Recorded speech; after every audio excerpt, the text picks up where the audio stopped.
오늘 본문 13절을 보시면 우리가 다 하나님의 아들을 믿는 것과 아는 일에 하나가 되어서 온전한 사람을 이루어. 굉장히 중요한 단어요, 말씀입니다. 하나님의 말씀이 신앙생활에서 중요하다는 내용을 포함하고 있는데, 우리 믿음, 아는 것, 그리고 믿음과 아는 것. 믿음은 아는 것이 우리 앞에 지식이 다가올 때 하나님의 뜻을 알게 됩니다. 항상 이것은 그 자리에 머물지 않고, 믿음은 그 자리에 머물지 않습니다. 항상 자라나야 되는 것이 믿음이고, 그 자라나게 하는 그 요소가 말씀, 지식이라고 가르쳐 말해주고 있습니다. 그러므로 우리는 항상 성장해야 되고 성장하려면 배워야 한다는 그런 말씀입니다. 완성이라는 게 없어요. 계속 성장해야 되는데 그게 배워야 된다는 말씀입니다. 죽을 뻔한 사람이 구사일생으로 살아나가지고 제2의 인생을 얻게 되면 사람이 딱 두 가지를 한답니다. 사실은 안 하던 걸 하면 죽는다고 그러죠. 근데 죽었다가 살아나면 두 가지를 한대요. 두 가지 하나. 첫 번째는 어떻게 살았든지 그동안 살았던 모든 것을 다 내놓고 나쁜 일을 하지 않고 좋은 선한 일을 한답니다. 왜요? 도움으로 받은 인생이니까. 또 한 가지는 배우는 일을 한답니다. 뭐든지 배워서. 이 두 가지를 한대요. 우리가 신앙적으로 성숙하려면, 성숙한 신앙인이 되려면 줄곧 멈추지 않고 계속 배워 나가야 된다는 그런 말씀입니다. 중국 동부에 한 농부가 있었어요. 자기 농장에 이 대나무를 심었습니다. 땅을 파고 대나무를 쫙 심어. 그 넓은 땅에 대나무를 심어놨어요. 그리고 1년을 기다렸습니다. 가보니까 아무 일도 일어나지 않았어요. 그러면 1년밖에 안 됐으니까 그러겠지. 그리고 2년 후에 또 가봤어요. 그랬더니 2년 후에도 똑같더랍니다. 대나무를 심어놨는데 아무것도 보이지 않는 거였어요. 땅을 다 덮어놨는데. 3년이 지나서 가보니까 똑같은 일이었어요. 죽었지 않나.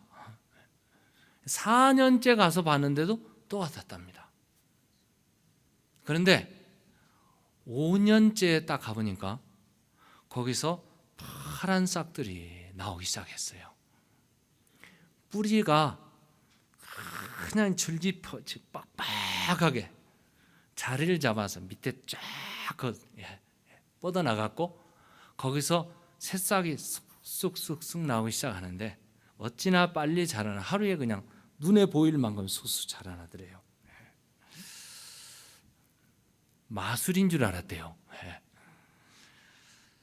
불과 6주밖에 되지 않았는데 50피트 이상 성장을 했어요. 얼마나 큽니까? 대나무. 여러분, 대나무통 이만한 하잖아요. 그 대나무의 이름이 모소랍니다. 모소라는 대나무를 심으면 막 푹푹푹푹 올라오는데 감당하지 못할 정도로. 이 사람이 5년째 그 대나무를 잘라가지고 팔았어요. 그리고 억만장자가 되었습니다.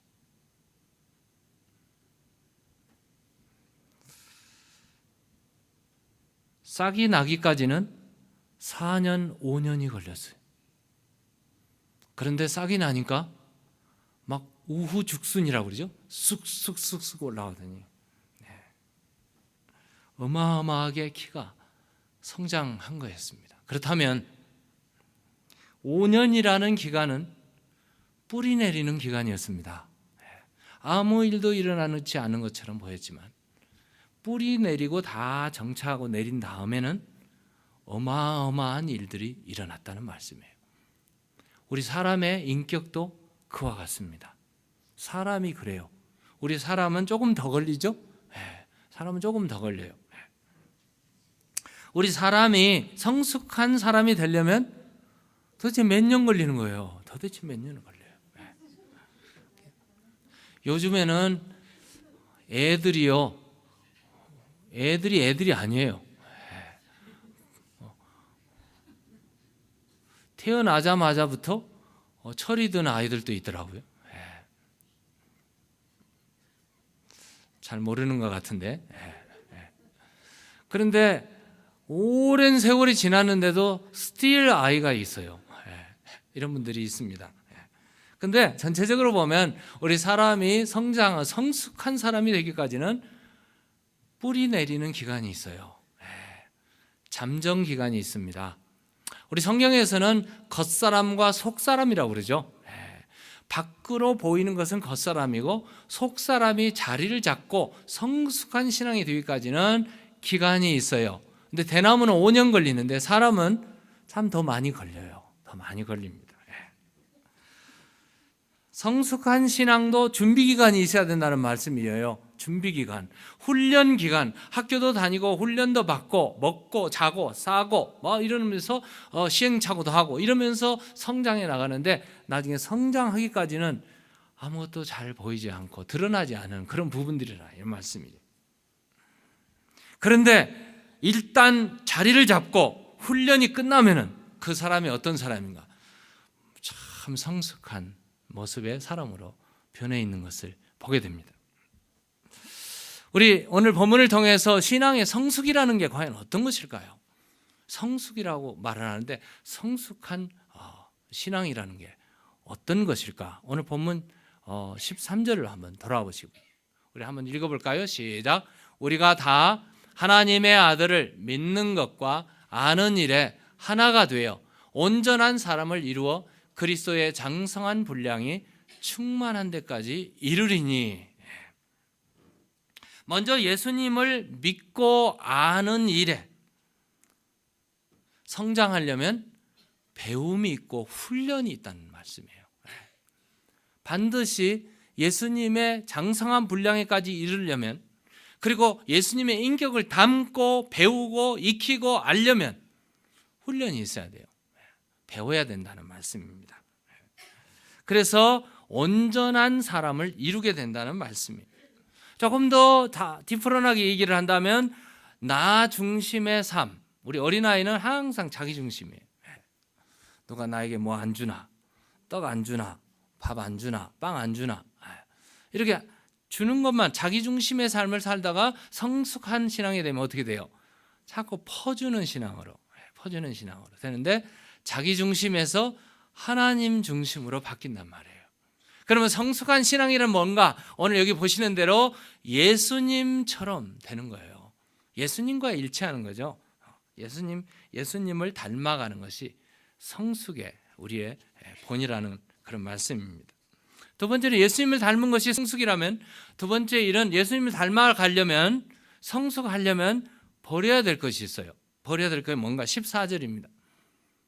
이는 우리가 이제부터 어린아이가 되지 아니하여 사람의 속임수와 간사한 유혹에 빠져 온갖 교훈의 풍조에 밀려 요동하지 않게 하려 함이라. 어린아이의 일을 버리는 겁니다. 이젠 더 이상 어린아이와 같이 투정 버리고 자기 중심의 이런 삶을 살지 않아요. 이리 휩쓸리고 저리 휩쓸리고 막 분위기 따라 달라지고 변덕이 죽을 듯하고 이런 그 삶을 이제 벗어버리게 돼요. 이게 어린아이입니다. 어린아이가 어떤 사람일까요? 고린도전서 13장 11절에 보면 이해가, 내가 어렸을 때에는 젖먹이는 젖먹이 말을 하죠. 근데 요즘 아이들은 늙은 소리를 해요. 아이가 아이 소리를 안 내요 요즘에. 우유를 먹었는지 소소리도 내고 그래요. 야 보세요. 내가 어렸을 때는 말하는 것이 어린아이와 같고 깨닫는 것이 어린아이와 같고 생각하는 것이 어린아이와 같다가 어렸을 때는 그래요. 그런데 장성한 사람이 되어서는 어떻게 해야 돼요? 어린아이의 일을 버렸노라. 버렸노라. 어린아이가 장성하려면 어린아이의 일을 버려야 됩니다. 30살 먹은 청년이 우유병을 들고 우유를 빨면서 점심 잘 먹었다 한다면 그건 좀 이상한 사람이죠. 장가간 남자가 아내하고 안 살고 맨날 엄마 치맛자락 붙들고 돌아다닌다면 그것도 또한 성장하지 못한 거죠. 이와 같습니다. 우리 바울은 이렇게 말해요. 이제부터 어린아이가 되지 아니하며 어린아이의 일을 버렸다는 거예요. 자, 어린아이의 특징이 뭘까요? 고린도전서 3장 1절에서 3절에 보면 어린아이의 특징이 있습니다. 형제들아, 내가 신령한 자들을 대함과 같이 너희에게 말할 수 없어서 육신에 속한 자, 곧 그리스도 안에서 어린아이들을 대함과 같이 하노라. 그 어린아이가 먹는 게 음식이 뭐예요? 젖을 먹습니다. 어린아이는 젖 먹어야 돼요. 어린아이가 굳은 음식을 먹게 되면 위가 상하게 됩니다. 굳은 음식을 먹으려면 어린아이로 성장을 해야 돼요. 어린아이들이 더 이상 어린아이가 안 되는. 그래야 됩니다. 그런데 고린도 교회는 어린아이들이 참 많았던가 봐요. 바울이 이 지금 어린아이를 대함과 같이 하노라. 내가 너희를 젖으로 먹이고 밥으로 아니하노니 이는 너희가 감당하지 못하였음이거니와 지금도 못하리라. 그러면 지금도 어린아이란 말이에요. 그 어린아이의 특징은 뭔가? 젖을 먹는데 너희는 아직도 어디에 속해 있어요? 영적인 일을 몰라요. 이게 어린아이입니다. 육신에 빠져 있어요. 그 육신에 빠져 있다는 말을 조금 더 구체적으로 얘기한다면 그 가운데 너희 가운데 뭐가 있어요? 시기와 분쟁이 있으니 어찌 육신에 속하여 사람을 따라 행함이 아니리요. 어린아이의 특징이에요. 시기하고 질투하고 다투고 싸우고 패가르고 이런 일들은 전부 어린아이들의 일입니다. 젖병 빨고 다니는 어린아이들이란 말이에요. 그리고요, 오늘 본문에 말한 대로 늘 흔들려요. 이리 흔들리고 저리 흔들리고 바람 불 때마다 막 흔들리고 시험 들고 막 그래요. 이 어린아이의 신앙입니다.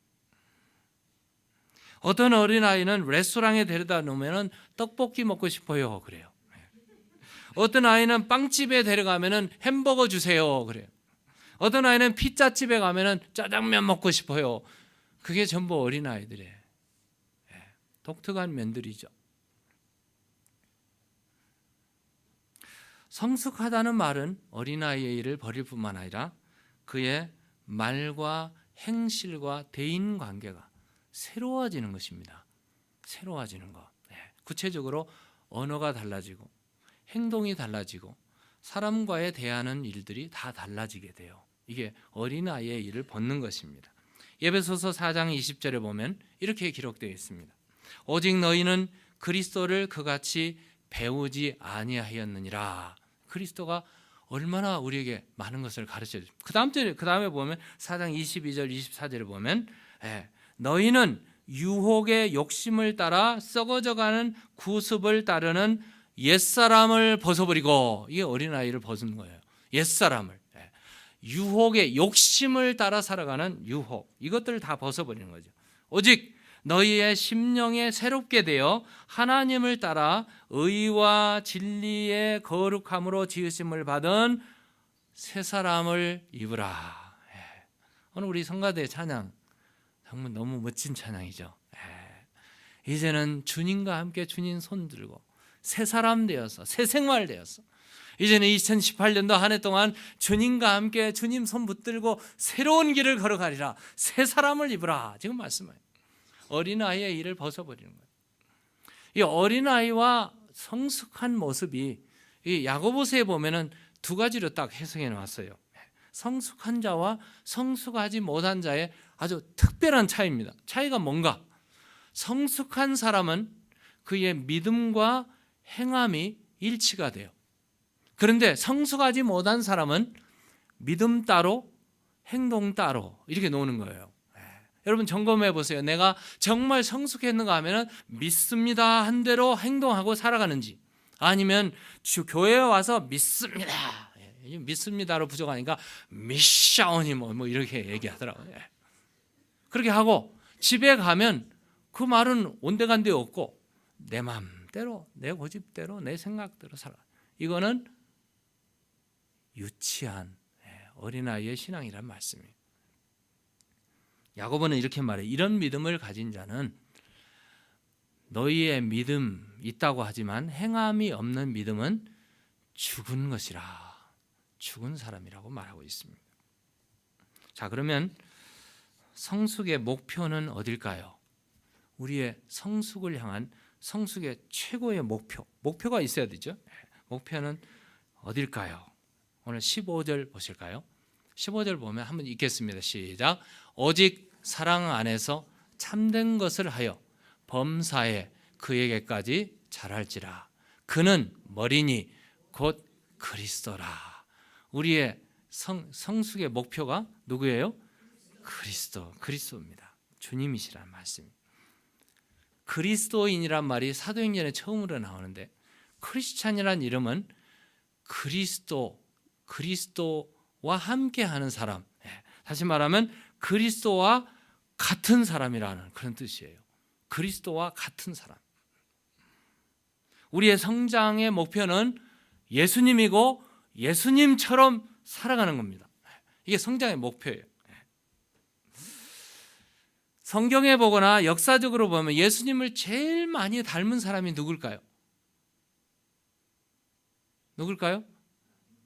예수님을 제일 많이 닮고 자신 있게 예수님을 너희는 잘 닮지 못하면 나를 닮아라 이렇게 한 분이 있어요. 누구예요? 바울이라는 분이에요. 사도 바울입니다. 고린도전 11장 1절 볼까요? 바울이 우리에게 뭐라고 하는지 한번 읽겠습니다. 시작. 내가 그리스도를 본받는 자 된 것 같이 너희는 나를 본받는 자가 되라. 우리의 목표는 예수님이지만 예수님 너무 거리가 멀어요. 그래서 못할 것 같아요. 포기하지 말고 예수님 다음으로 예수님을 닮은 사람이 있어요. 바울, 나를 본받으라 한 바울을 본받으면 가능성이 높아져요. 바울도 사람이었고 바울도 아픈 데가 많았고 바울도 억울한 일 많이 당했고 바울도 실수를 많이 했고 그런 일들이에요. 중세시대에 수도원에 들어간 분들이 굉장히 많았어요. 가지고 있는 재산을 다 팔고 수도원에 가서 수도한 수도사들이 굉장히 많아졌어요. 터키에 가니까 그리고 여러분 유럽에 가보면 수도원들이 굉장히 많죠. 가서 보면 이 수도에서 산속에서 이들이 이렇게 살았구나. 그런데 그 수도사들이 교부들이죠. 교부들이 영성훈련, 무슨 영성훈련 최고의 목표는 뭐냐면은 예수님을 닮는 거였어요. 예수님을 닮아서 토마스 아켄퍼스라는 분이 책을 썼는데 그리스도를 본받아. 그리스도를 본받아. 예수님처럼 되고 싶은 책을 썼어요. 우리 도서관에 있습니다. 이 교부죠. 수양하던 분들입니다. 영성, 이 수도원에 가가지고 영성을 하고 나도 예수님처럼 되고 싶다. 그런 분들. 근데 수도 생활에서 가장 핵심적인 단어들이 뭐냐면은 순종, 침묵, 청빈, 순결, 기도 이런 생활이었어요. 뭐 5가지, 6가지 한번 깁니다만 한 3가지로 딱 요약하면 수도원 생활에서 초점적인 예수님을 닮겠다. 반드시 예수님을 닮아가야지 하는 그 목표가 첫 번째가 순종, obedience입니다. 그 다음에 두 번째는 침묵이었어요. 우리는 말이 많은 세계에 살고 있죠. silence, 침묵. 그리고 세 번째가 청빈이었습니다. 청빈, piety라고도 하고 purity라고도 하는 이런 청빈의 삶, 이런 삶이 목적이었어요. 그렇게 살다 보면 예수님을 닮아가는 삶인데 예수님을 닮아가는 삶에서 그냥 닮아가는 게 아니었어요. 그들은 중세시대에 수도원에서 훈련이 있었습니다. 5가지 훈련이 있었는데 첫 번째가 그 훈련의 첫 번째가 예수 그리스도를 닮아가는 훈련의 첫 번째가 단순입니다. 심플릭시티인데요. 단순. 여러분 우리는 복잡한 삶에 살고 있죠. 뭘 먹을까, 뭘 입을까, 누가 만날까, 무슨 일 할까 이런 일로 바빠져요. 그런데요 사실 다 중요한 게 아니에요. 딱 내려놓으면 예수님과 함께 걷는 단순성입니다. 우리의 삶을 복잡한 것에서 단순하게 심플릭스입니다. 단순하게 만드는 것. 두 번째는요 반복이에요. 예수님을 닮아가는 작업에서 실수가 많고 시행착오 많고 넘어지기가 쉬워요. 근데 여러분 그다 주저앉지 마시라는 거죠. 반복입니다. repetition이죠. 반복해서 계속 끊임없이 도전하는 거죠. 세 번째가 집중입니다. concentration. 집중입니다. 여러분 태양열이 아무리 뜨거워도 태양열로 불이 났다 그런 말은 들어본 적이 없죠. 왜냐하면 뜨거워도 불은 안 나요. 그런데 태양열이 뜨거운 열을 오목렌즈로 딱 갖다 모아가지고 한 초점에다 딱 쏘면 어떻게 될까요? 불이 난단 말이에요. 불이 나. 이게 바로 concentration입니다. 집중한다는 말이죠. 여러분 우리 신앙생활에 예수님을 닮아가는 것은 세상이에요. 이 사람 보고 저 사람 보고 세상 보고 컴퓨터 보고 뭐 보고 막 보고 있으면 집중이 안 돼요. 우리가 예수님을 닮아가려면 누구만 봐야 돼요? 주만 바라봐야 됩니다. 주만. 예수님만 바라봐요. 어려울 때도 고난당할 때도 시험 들 때도 물에 빠졌을 때도 시험 여러분 어려울 때도 그렇다고 운전하면서 예수님만 바라보고 가다가 사고 내지 마시고 그 말이 아니에요. 그 말이 아닙니다. 예수님만 바라보며. 네 번째가 육화입니다. 성육신이죠. 성육화되는 거. 예수님이 나처럼 되었으니 나도 예수님처럼 돼야 되고 예수님이 사랑하는 사람들을 그들에게 찾아가는 인카네이션이죠. 이게 중세시대에 많이 일어났던 일들이죠. 마지막으로 훈련은 계속입니다. 완성이라는 게 없어요. continuity입니다. 계속해서 반복되는 겁니다. 계속해서 훈련되는 거죠. 우리 성경에는 섰다고 하는 자여 넘어질까 조심하라. 우리가 섰다고 하면 그 즉시 넘어지게 됩니다. 그러므로 섰다고 할 필요가 없어요. 계속해서 어디까지? 예수님까지 성장해 나가야 되는 거예요. 이 5가지를 계속 반복해서 생활에 실천하면 예수님을 닮아가는 작업. 우리 2018년도에는 이런 닮아가는 작업이 있어야 될 겁니다. 자, 성숙한 신앙을 만드는 요소가 있습니다. 성숙한 신앙을 만드는데 그냥 하루아침에 되는 게 아니에요. 노력한다고 되는 게 아니에요. 이건 반드시 훈련이 있어야 돼요. 훈련. 어떤 훈련인가? 짐승이 성장하는 데는 뭘 먹어야 돼요? 사료를 먹어요. 닭이 사료를 먹어야 돼요. 소가 풀을 뜯어 먹어야 됩니다. 소는 풀을 뜯어 먹어야 돼요. 사람이 풀을 뜯어 먹습니까? 요즘에 샐러드 많이 먹어요. 나무가 자라는 데는 퇴비 그리고 거름을 먹어야 나무는 자랍니다. 근데 사람은 뭘 먹어야 돼요? 우리 한국 사람은 코리안들은 밥심으로 살아요. 밥을 먹어야 돼요. 그런데 성경에 보니까 사람이 밥만으로 살지 않는다고 말하고 있어요. 마태복음 4장 4절을 보면요, 예수님께서 이렇게 말씀해요. 예수님께서 사람이 떡으로만 살 것이 아니요. 오늘 떴네요. 우리 일부 예배는 없어가지고 예수님이 대답하여 기록하실 때 사람이 떡으로만 살 것이 아니요. Man does not live on bread alone. 우리는 떡으로인데 영어에는 빵으로 돼 있어요. 빵으로. 사람이 빵으로만 살 것이 아니요. 그럼 뭐로 살아요? 빵으로 살죠. 빵으로 삽니다. 빵 안 먹고 밥 안 먹고 사는 사람 어디 있어요? 밥은 먹지만 그것만으로 사는 게 아니라 내가 사는 길은 하나님의 입으로부터 나오는 모든 말씀으로 살게 되어 있습니다. 그렇다면 우리가 성숙하려면 빵만 먹어서는 안 된다는 말이에요. 짐승처럼 풀만 뜯어 먹어서는 안 된다는 겁니다. 우리가 살려면, 우리가 성숙하려면 하나님의 말씀이 찾아와야 돼요. 오늘 본문에 다시 돌아가면 13절에 하나님의 아들을 믿는 것과 아는 일, 이거 뭐예요? 성경을 알아야 됩니다. 또 14절에 보면 어린아이를 벗어나는 일, 속임수를 벗어나는 일, 흔들리는 일에 벗어나는 일은 훈련받아야 돼요. 뭘로? 말씀이 자리를 잡아야 됩니다. 15절에 보면 범사에 그에게까지 자라가라 했는데 범사에 그에게까지 자라가려면 말씀을 봐야 돼요. 말씀으로 찾아오신 예수님이 내 안에서 살아 움직여지고 활동하셔야 된단 말이에요. 그러므로 성경을 떠나서 여러분 성숙할 수 없고요. 성숙하려면 반드시 말씀을 취해야 되고 말씀을 먹어야 되고 말씀으로 훈련돼야 되고 말씀을 배워야 된다는 말씀. 이런 결론이 납니다. 디모데후서 3장 16절 17절에 보면 성경이 어떤 것인가?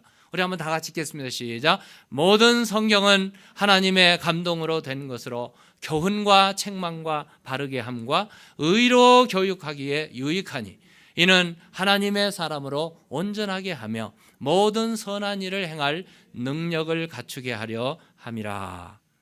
하나님의 말씀 속에 다 들어있어요. 어떤 분이 성숙이라는 단어를 세 가지로 풀어놨어요. 성숙이란 뭔가? 첫 번째, 그리스도로 채웁니다. 그리스도가 내 안에 오시고 내 안에 꽉 그리스도로 채워지는 거. 그 사람 흔들면 뭐가 나와요? 예수님이 나오는 거예요. 예. 흔들면 화를 내는 게 아니고 예수님이 나와요. 예. 두 번째, 정말 성숙이라는 게 두 번째, 예수님과 동거하는 삶이다. 예수님에 동거하는 거예요. 예. 여러분 집에서 같이 사는 분 있죠? 예. 서로 닮아가잖아요. 예. 서로 말투도 닮아가고 행동도 닮아가고 같이 사니까 그래요. 우리 살아가는 게 예수님처럼 생각하고 예수님과 대화하고 예수님이 보는 눈으로 보고 예수님이 하시는 말씀을 하고 있단 말이에요. 예수님과 동거하는 거죠. 세 번째는 예수 그리스도의 사명으로 채워지는 거죠. 정말 성숙이라는 것은 예수님이 나를 구원하시고 나와 함께 하시는데 이유가 있어요. 뭐 하라고? 전하라고 사명을 주셨어요. 얘기 하나 하고 마치려고 합니다. 한국의 어느 집사님 가정에 4살 먹은 2대 독자 아들이 있었어요. 4살 아이를 데리고 아빠가 파크에 공원에 가서 놀다가 아이를 잊어버렸습니다. 아이를 찾는데 아이가 없어요. 나중에 보니까 아이가 그 파크의 연못에 빠졌어요. 여러분 잘 아시겠지만 아이가 빠지면 막 몸서리치니까 바닥으로 가라앉습니다. 근데 나중에 애가 기절을 하거나 뭐 하면 이제 부력에 의해서 뜨게 되죠. 찾다 나중에 돌다가 연못에서 아이가 떠오르는 것을 건져냈어요. 94일생으로 목숨을 건졌어요. 깨어난 아이를 병원에 데리고 가보니까 얘는 살아는 났는데 뇌가 죽었어요. 뇌사 상태로. 그래서 아이가 중환자실에 입원을 했습니다. 사고가 난 이후에 부인은 하나님 앞에 매달릴 곳이 없어요. 하나님밖에 없었어요. 믿는 여인이었거든요. 집사님이셨거든요. 하나님 앞에 애걸복걸하면서 기도하기 시작했어요. 근데 여러분 잘 아시면 한국에는 부인은 잘 믿는 남편은 잘 안 믿잖아요. 남편은 믿음 생활 별로 안 했어요. 근데 하나님께 기도하고 또 기도하니까 하나님께서 은혜를 쏟아 부어줬어요. 병원에서 중환자실에 시간이 계속 가는데 기도하고 또 기도하고 이제 남은 시간들이 너무 많잖아요. 그래서 가지고 있는 게 성경이었어요. 성경을 펼쳐서 읽는데 하나님께서 은혜를 주시고 성령께서 함께 하시고 하나님 말씀이 찾아오기 시작했어요. 눈물을 흘리면서 말씀을 깨닫는데 은혜가 병원에서 막 은혜가 쏟아지는 거였어요. 한참 하나님 앞에 말씀 보고 기도하고 하니까 지금 어때요? 주의 영이 계신 곳에는 자유함이 생겨요. 자유함이 일어났어요. 말씀 보고 기도하고 또 기도하니까 하나님의 말씀이 막 살아 움직여지고 기도하다가 방언이 터지고 하나님 성령이 충만하다 보니까 막 어쩔 수 없는 막 이런 열심과 힘이 막 솟아나기 시작해요. 그래서 아이를 돌보는 일이 세상 같으면 얼마나 힘들 겁니다. 얼마나 벅차고 힘들 겁니다. 하나도 힘이 들지 않게 하나님께서 그를 지켜주셨어요. 근데 그뿐이 아니었어요. 열심히 기도하고 말씀하고 가진 거라고는 기도, 말씀, 찬양밖에 없었어요. 근데 아이가 오래되니까 중환자실 오래되니까 이제 방문하는 방문객들이 오기 시작했어요. 방문하는 사람들에게 이제는 그 엄마가 전도하기 시작했습니다. 방문객들에게, 오는 간호원들에게, 의사들에게 예수 믿으라고 막 그렇게 하고 전도하기 시작했습니다.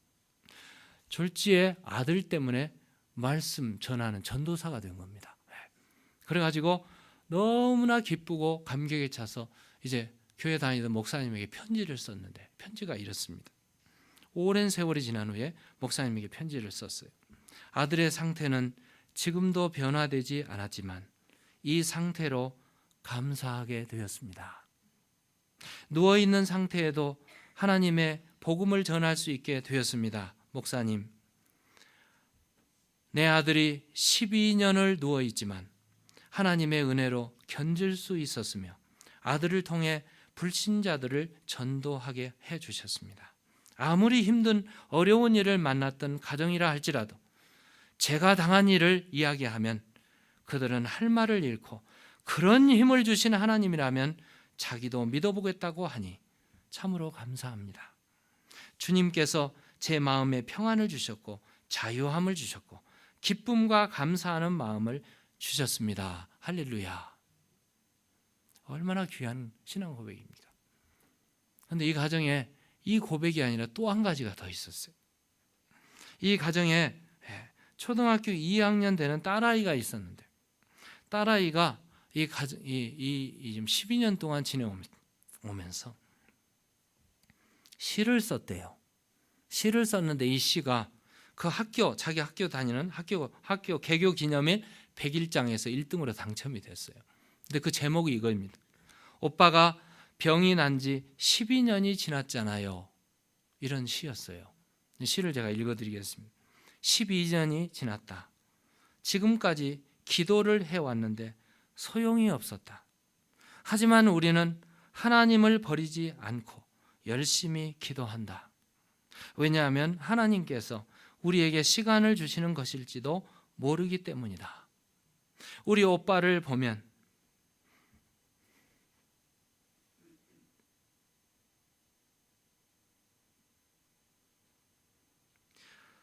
왠지 마음이 행복하다. 오빠 얼굴을 보면 오빠가 누워있는 모습이 꼭 천사가 누워있는 모습 같다. 우리 오빠는 그 어려운 위기에서도 해내리라 믿는다.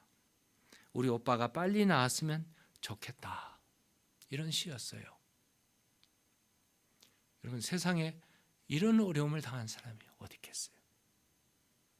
영적으로 아마 바닥 칠 수 있는 그런 상황인데 12년 동안 아이가 누워서 듣지도 못하고 깨닫지도 알지도 못하고 말도 못하고 이 누워있는 아이를 보면서 아내와 남편은 기도하기 시작했고 성경 공부하기 시작했고 제자훈련, 사역훈련을 다 마쳤습니다. 그리고 순장으로 열심히 일을 하고 성가대에서 봉사하는 참 놀라운 충실한 집사님 부부가 되었는데요. 이 얘기는 한국 사랑의 교회 순장교육에서 나온 조영희 집사님의 이야기입니다. 여러분, 세상에 아무리 어려운 일이 있다 할지라도 하나님의 말씀 붙들면 기도하면 우리 어린 신앙은 다 온데간데 없고 말씀 속에 훈련 속에 성숙한 신앙이 될 줄로 믿으시기 바랍니다.